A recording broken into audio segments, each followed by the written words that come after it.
If you take a map of France and put your finger right on the geographic the literal dead center of the country, you land on a city that most people simply drive past. It's that flyover state idea, but for the French motorway system, you've got thousands of people on the A71 racing south toward the sun or west to the Loire châteaux, and they just bypass what is, well, arguably one of the most historically dense places in the entire nation. We are talking about Bourges, and today on the audio travel guide, we are stopping the car. We're going to find out why this city, which was once a real contender for the capital of France, has sort of fallen off the mass tourism radar. And why that's actually a huge plus for anyone visiting today. Exactly. It really is a capsule city. It's in the Centre-Val de Loire region, and it captures this very specific moment where the heavy defensive Middle Ages were ending, and the artistic Renaissance was just beginning. Welcome to the audio travel guide. I'm excited to unpack this one because Bourges feels like a bit of a secret weapon. We're going to explore a UNESCO cathedral that, architectural purists often rank above Notre-Dame in Paris.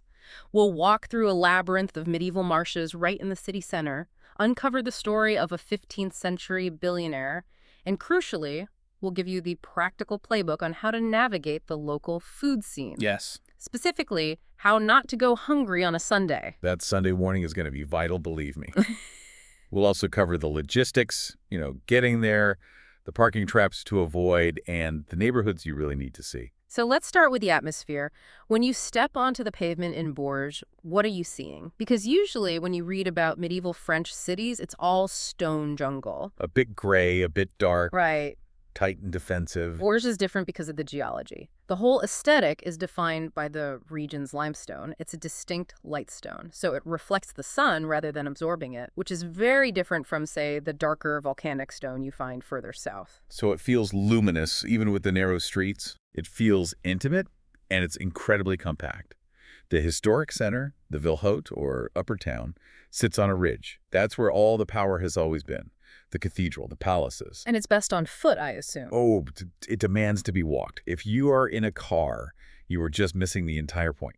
You need to feel that medieval layout to really get how the city works. But there's this duality, right? You have the stone on the ridge, but then you have the water. Exactly. This is the green side of Bourges. Just to the north of that stone ridge, you drop down into the Marais. The Marshes. Right. But don't think of a swamp. It's not that at all. Think of a huge network of allotment gardens. I think it's 135 hectares, all separated by little canals.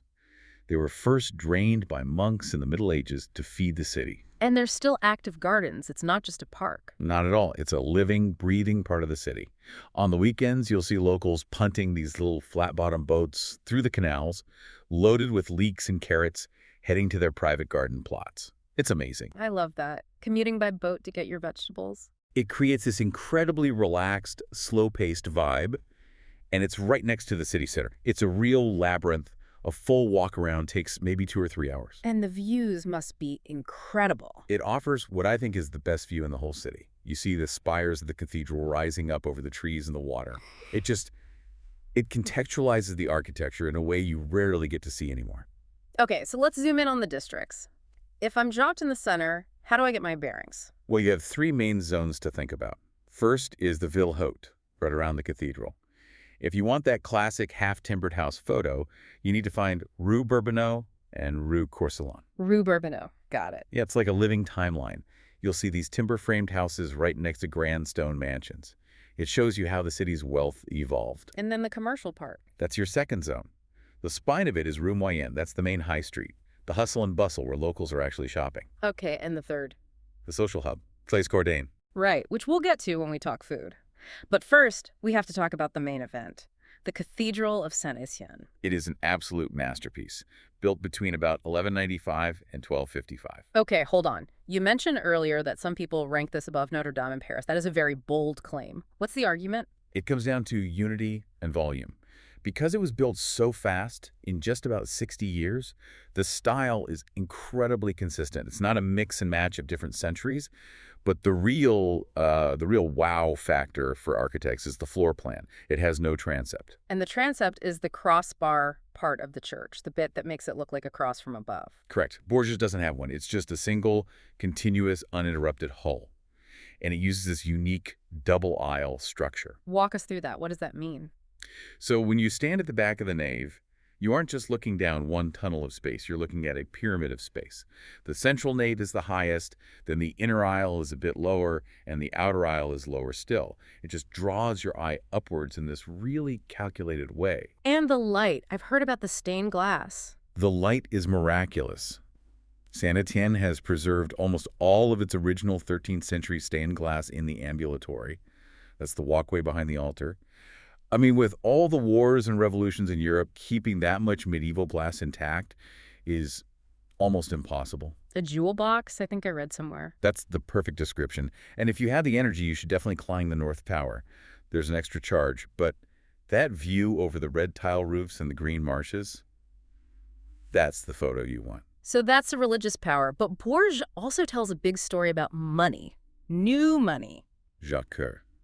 You cannot understand Bourges without understanding this guy. He was described as the richest man in France in the 15th century. He was the argentier, the treasurer to King Charles VII. I mean, he was basically the medieval equivalent of a modern tech billionaire. He had a trade network that spanned the entire Mediterranean, and he built the Palais to show it off. In this building, it marks a real shift in architecture, doesn't it? It's not really a castle. That's the key insight. Before Jacques Cœur, big fancy houses were fortresses. They were designed to keep people out. The Palais Jacques Cœur is one of the first true hôtels particuliers, these grand urban mansions designed for comfort and, for display. It's built in the flamboyant Gothic style. Flamboyant meaning flame-like, yeah. It refers to the shape of the stone tracery in the windows. It's incredibly ornate. You've got stair turrets, towers, little carvings of ships to represent his merchant fleet. The whole building just screams, I don't need to hide behind a wall. Look how rich I am. Can you just wander in? No, you can only get inside on a guided tour, but it is so worth it. It's considered one of the finest non-religious Gothic buildings in Europe. A real storybook castle in the middle of town. Now, besides the big two, the cathedral and the palace, are there any other spots we should be looking out for? There are a few, but one really stands out because it's so unique. The Musée des meilleurs ouvriers de France. The Museum of the Best Craftsmen of France. Right. And we should probably explain what MOF means, because it's a very French idea. It's not just some competition, it's a state diploma. Winning the title of Meilleur Ouvrier de France is like the Nobel Prize for manual labor, whether you make knives or pastry or stained glass. And this museum collects the winning pieces. Exactly. It's located right across from the cathedral, and it displays the masterpieces that these craftsmen created to win that title. It's a fascinating counterpoint, really. One building is about divine glory, and the other is about the absolute peak of human skill. And it's free, which is always good. Always a bonus. Okay, so we've painted this picture of a pretty quiet, historic stone and water city, but there is 1 week of the year where that vibe is just completely shattered. The Printemps de Bourges. The spring of Bourges. This happens in April. If you are looking for a quiet, contemplative walk by the Marshes, do not go in April. This is a massive music festival. How big are we talking? It takes over the entire city. There are about 30 official ticketed concerts, but the real energy is in the streets. Every bar, every pub, even some restaurants will have bands playing. The whole city just transforms from a sleepy provincial town into this major cultural hub for a week. So great if you want energy, bad if you want silence. Precisely. You need to plan your trip accordingly. Let's pivot to the practical side then. This is the audio travel guide, so we need the logistics. I'm sold on Bourges. How do I get there? It's surprisingly easy. From Paris, you take the train from Austerlitz Station. It's a direct line, takes about an hour and 45 minutes. Oh, that's definitely a day trip or an easy weekend away. Very easy. Now, if you're driving, you'll take the A71 motorway from Paris down through Orleans. But, and this is a big but, once you actually get there, don't park in the center. Please do not try to park in the historic center. The streets are medieval, they're narrow, they're one way, and the parking is metered and almost impossible to find. But what's the pro tip? Look for the big free car parks just outside the historic ring. It's literally a 5-minute walk from there to the cathedral. You save money, you save a lot of stress, and frankly, walking is the only way you should be seeing the architecture anyway. Let's talk about food. You gave us a very serious warning about Sundays. This is the Sunday doom.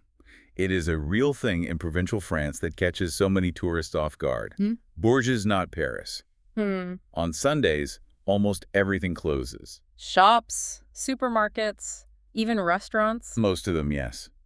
If you arrive on a Sunday afternoon with no plan, You might be having a sandwich from a vending machine for dinner. You might find a kebab shop or a pizza place open in Place Gordaine, but don't expect a full culinary tour on a Sunday night. Okay, so the strategy is eat well on Saturday, have a backup for Sunday. That's the one. So speaking of eating well, where are we going when things are open? If you want the social vibe and the energy, head to Place Gordaine. That's the bustling square we mentioned. It's lined with those half-timbered houses, and it's just full of bistros, pizzerias, cafes. It's generally more affordable and very lively. And if I want something a bit more, chi-chi. Go back to Rue Bourbonnoux. That's where you'll find the more elevated dining options. There's also a fantastic Breton creperie on that street if you want the classic galette experience. Done for a drink. Surprisingly, there's a strong Irish pub scene, places like Murrayfield or O'Brien's. But for a more historic French bistro vibe, look for a place called Le Guillotine. Le Guillotine. Charming game. Very historic. Just remember the golden rules of French dining. Bread and tap water, a carafe d'or free. And always look for the menu du jour at lunch. It's the best value you'll find. Is there a specific local snack I have to bring home? Yes. You were looking for Forestines. What on earth is a Forestine? It's a piece of candy history, actually. It was invented in Bourges, and it was arguably the first ever filled hard candy. It has this satin-hard sugar shell, often colored, and it's filled with a soft almond and hazelnut praline. Oh, that texture contrast sounds good. And you have to get them from the source. The Maison de la Forestine on Rue Moyenne. The shop itself is gorgeous. It looks like something out of the 19th century. Okay, last practical thing, accommodation. If I'm staying the night to see the cathedral lit up, where should I book? It depends on your style. If you want a standard, reliable hotel, the Hôtel d'Angleterre near Rue Moyenne is a solid 3-star choice. Central, clean, it does the job. But for a traveler who wants a bit more character, Then I'd recommend Les Bonnets Rouges. It's a chambre d'hôtel, a guest house right near the cathedral. It's intimate, historic, and it gives you a much more authentic feel for the city. So before we wrap up, let's look at the map again. One of the best arguments for visiting Bourges is that it works as a great base camp. It's the hub of the wheel. Because you're in the absolute center, you can just pivot in almost any direction for a day trip. So give us a few examples. Okay, you are 40 minutes by train from Nevers, where you can visit the convent of St. Bernadette, of Lourdes fame. A major pilgrimage site. Absolutely.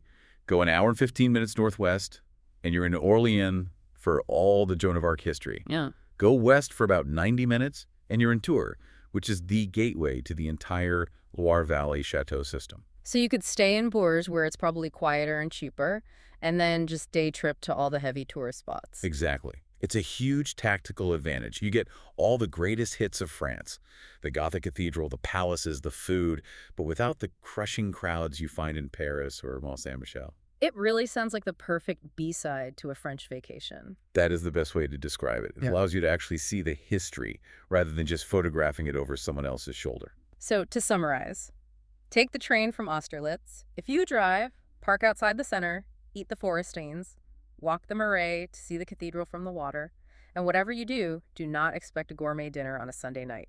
That's the essential playbook right there. Bourges is proof that sometimes the most interesting things are hiding in plain sight right in the middle of the map. I'm definitely adding it to my list. It really is worth the stop. If you enjoyed this deep dive into the heart of France, consider combining this with our episodes on the Loire Valley or our practical guide to French dining etiquette for the full picture. This has been the Audio Travel Guide.